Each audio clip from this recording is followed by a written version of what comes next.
ya bisa-bisa aja, bisa-bisa aja. Ya kan, mohon maaf ya, pertemanannya yang katanya wah itu kan karbitan. Itu kan friends with benefit semua. Nggak ada yang murni karena koneksi kan. Nggak ada yang murni Iya. jaringan yang dibangun kan. Semuanya kan dari materi semua, itu kita tahu lah. Orang tiba-tiba naik kok. Nggak ada yang berproses semuanya. Ada nggak yang berproses dari bawah? Yang Aku nggak membangun ngikutin jaringan. sih dia. Ketika dia melejit aja baru flexing ini, terus tiba-tiba kenal sama si ini, bikin konten sama si ini, masuk dalam ini, organisasi ini, kan kita udah tahu itu Kak. Kalau aku yang tahu itu Oki aja sih, waktu Oki masuk ke Jakarta, yang bikin dia rame itu kan Isa Zega. Iya, Aku tahu. cuman yang segitiga yang satunya kan cara mainnya kita juga tahu kan, jelas kok itu di media sosial. Segitiga yang satunya, yang dikatanya powernya begini, powernya begitu, yang satunya orang kaya itu. Oh iya, Tapi kan itu nggak dibangun dari awal, dibangunnya kan setelah dia di atas baru dia bangun itu. Bukan memang dibangun jaringannya, memang bukan dibangun atas dasar seperti yang Kak Fitri bilang itu, keikhlasan, pertemanan, ya memang pure gitu loh.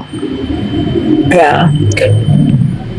Makanya Nikita ini kan sebenarnya tahu nih Kak Fitri ini orangnya bagaimana.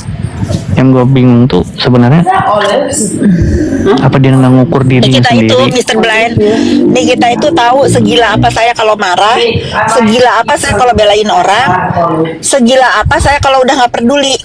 Dia itu tahu banget gitu. Jadi sekarang dia itu lagi the top behind the Iya, injector. terus kenapa dia mau berhadap-hadapan gitu loh, kayak ya nggak mikir dia aja dia dia. nggak dia nggak menyangka kalau aku bakal ngelawan, karena aku tuh dari dulu pun aku diserang-serang sama netizen, aku suka marah sama dia kan, bilang nggak usah dilawan, kan aku yang malu kan.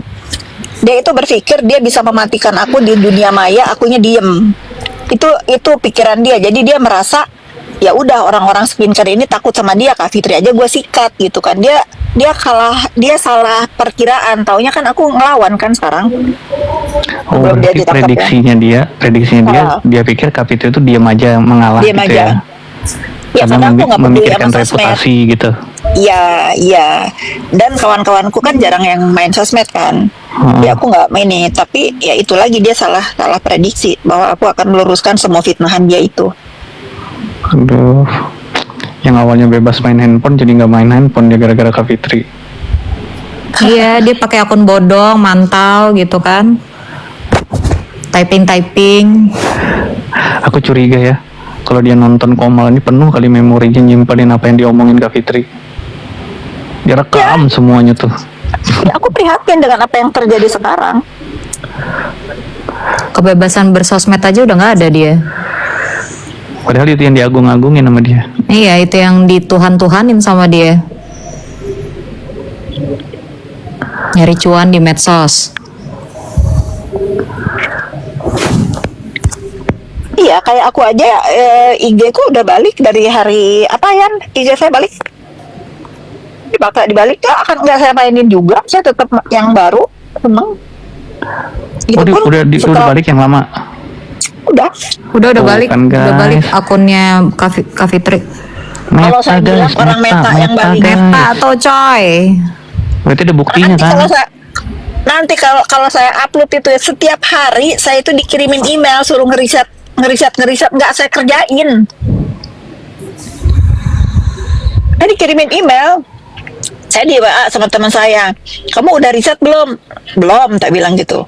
Nggak terima, saya selalu nolak, nggak terima, dikirim terus. Tapi saya upload. Kalau Sampai kaum ketik nggak ngerti email dia Kak. Ya, Ini kaum ketik nih. mana ya? Orang ditelepon Meta aja dibilang, emang dia apaan Meta nelpon dia, katanya lah. Parah. Dia nggak ngerti mungkin Meta itu Meta korporasi. yang mengoperasikan manusia. Manusia bisa berhubungan dengan manusia, dengan sahabat, kawan, handet, tolan, bahlul. Meta itu Ya.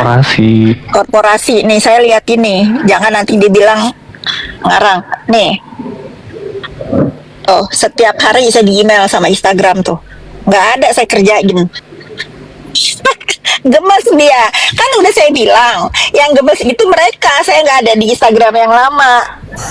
Oh, mana ada nggak kalian kalau IG kalian bilang begini di email tiap hari tuh tiap hari tuh udah dikirim link riset nggak, saya belum terima, saya bilang, sampai akhirnya saya capek sendiri, akhirnya saya ikutin perintahnya.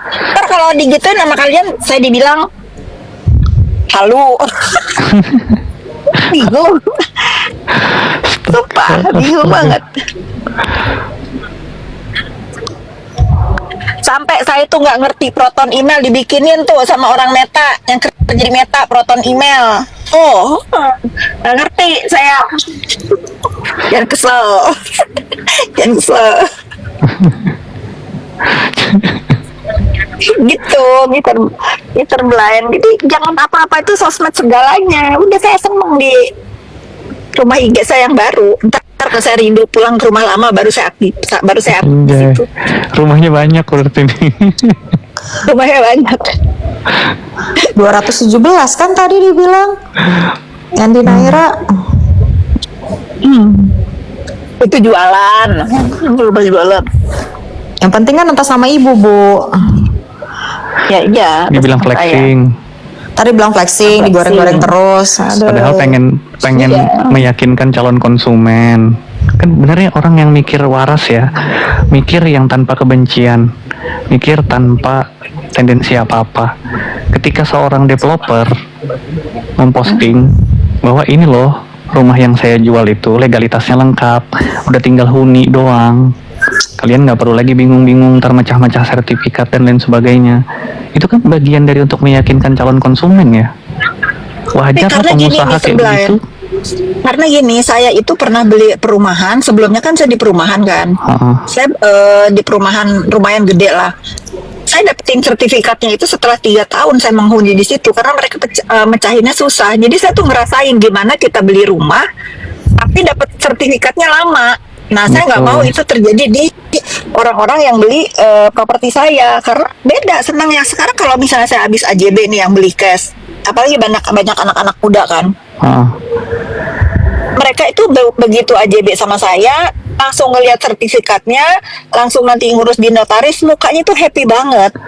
Iya, kalau kita mikirnya waras, itu kan bagian dari Saya strategi seneng. marketing, Kak. Iya, Iya kan? saya juga senang akhirnya. Iya betul. Banyak lah, maksud saya itu tapi ini nggak semua ya netizen, jangan nanti dipikir saya semua bisa memperlakukan seperti itu. Contohnya gini, oke ada nih orang yang mau beli rumah, secara kemampuan dia bisa bayar cicilan KPR, tapi ribetnya di Indonesia ini kan untuk punya KPR di bank itu susah ya, persyaratannya banyak, terutama masih tergantung sama slip gaji. Itu kan nggak semua orang yang punya kemampuan bayar punya slip gaji kan, nggak semua orang juga punya PT atau perusahaan. Nah bagaimana tuh nanti saya memberikan kelonggaran nyicilnya ke saya sendiri gitu, boleh nyicil ke saya pribadi lah. Kalau itu bukan punya saya, masa mereka nyicilnya ke diri pribadi saya? Iya. Ada beberapa yang udah menghuni Naira, mereka cicilnya kemana? Not even ke company loh, ke saya pribadi. Karena kalau ngikutin ke company, saya harus ikutin aturan company walaupun itu punya saya. Iya. Apa yang saya lakukan? Saya bayar ke company saya. Dia nyicil ke saya. Mana ada yang jualan rumah begitu kalau bukan saya. Tapi bener, memang orang-orang yang bener-bener kepengen punya rumah gitu. Tuh, gitu loh guys. Dengar guys, Tuh, didengerin. Dia tuh memang Kak Fitri ini pengusaha dan dia tahu, dia belajar dari pengalaman, udah dimudahin ya, udah dikasih strategi marketing yang bagus, masih aja di kata-katain. Kadang-kadang heran juga sama netizen ini. Nggak nyampe kan, ada orang yang bekerja dengan apa ya, dengan baku lah, begitulah, udah peraturan dibikin ya itu. Kalau saya kan prosedural. Kalau saya itu Mr. Blind, saya pernah menjadi karyawan, saya menjadi pengusaha yang nggak dianggap, pernah gitu. Nah, jadi bagaimana di dalam hidup saya di masa tua saya ini, Saya nggak mau seperti yang pernah saya lewati. Jadi saya kalau misalnya ada orang nih baru mau jadi pengusaha, oh pasti saya anggap gitu loh, nggak lu siapa sih, nggak begitu. Atau saya misalnya zaman dulu saya mau punya rumah, even saya kerja di bank, saya nggak dikasih ACC sama bos saya karena dia tahu gaji saya berapa, tapi saya punya pekerjaan di luar pekerjaan saya sebagai karyawan bank kan, saya punya kemampuan bayar. Tapi bos saya bilang nggak bisa, gaji kamu sekian, bayar rumah sekian, itu kan saya sedih ya. Nah, bagaimana orang-orang yang punya kemampuan untuk bayar rumah tapi nggak bisa nyicil secara gaji nggak cukup, pasti saya kasih solusinya A, B, C. Ayo kita yang mana nih yang kira-kira mampu kamu bayar juga tidak menjadi kamu keenakan gitu juga kan. Kita kalau mau nolong orang juga jangan terlalu 100% ditolong, akhirnya dia nggak punya semangat untuk menyelesaikan masalah kan. Betul. Begitu kayak minggu kemarin ada satu orang datang ke saya, dia sudah melakukan DP ya, tiba-tiba dia KPR-nya ditolak karena dia punya kredit mobil ternyata. Yes. Terus saya pelajari, kalau dia tutup kredit mobilnya, dia harus jual mobilnya, dia harus naik kereta dari sana, itu kan mengganggu ke pekerjaan dia juga kan. Kadang-kadang dia pulangnya malam, apalagi perempuan. Yang paling menyentuh buat saya itu apa? Dia cuma tinggal berdua sama ibunya. Oh. Dia cuma tinggal berdua sama ibunya, sementara dia kepengen banget punya rumah. Kalau bayar sewa di rumah, kerjanya di Kuningan, sewa rumah itu mahal, bisa untuk nyicil rumah di tempatnya saya. Lah kan saya kasihan dong begitu, apalagi dia bawa-bawa nama ibu kan. Kalian tahu lah siapa ketraumaan saya dengan ibu saya. Yes. Jangankan ibu saya sendiri, ibu orang lain aja saya kasih kemudahan untuk ya udah kamu punya kemampuannya berapa sebulan, oke kak, saya hasil kerja saya punya usaha sampingan, saya cuma punya uang 10 juta sisanya, oke saya bayarin ke company saya, kamu nyicil ke saya. Demi Allah loh Mr. Glenn, itu saya lakukan karena saya ngelihat ini orang kepengen nyenengin ibunya karena dia cuma tinggal sama ibunya, bapaknya nggak ada. Benar. Keren. Berapa kamu punya kemampuan segini? Ya sudah, akhirnya saya selesaikan dengan company saya mau dia punya rumah di sini, dia mau tempatin, bulan depan harus jadi rumahnya. Nanti saya videoin rumahnya yang mana. Saya kasih kemudahan, dia berapa tahun kamu bisa nyicil ke saya? 2 tahun kak. Oke, tanda tangan pribadi sama saya. Nggak ada ribet-ribet harus notaris lah ini. Saya menaruh kepercayaan aja sama dia. Yang penting saya tahu kamu kerjanya di mana, bisnis sampingan kamu apa. Ngomong yang paling terharu itu karena dia tinggal berdua sama ibunya, dia pengen nyenengin ibunya. Bu Fitri, Ya memang saya sales. Ya Mr. Z. aku mau nyenengin ibuku, aku butuh rumah Bu Fitri.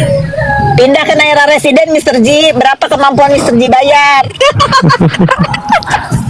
Tapi ini aku mau nitip dah satu Ica nih, aku suruh magang sama Kak Fitri lah.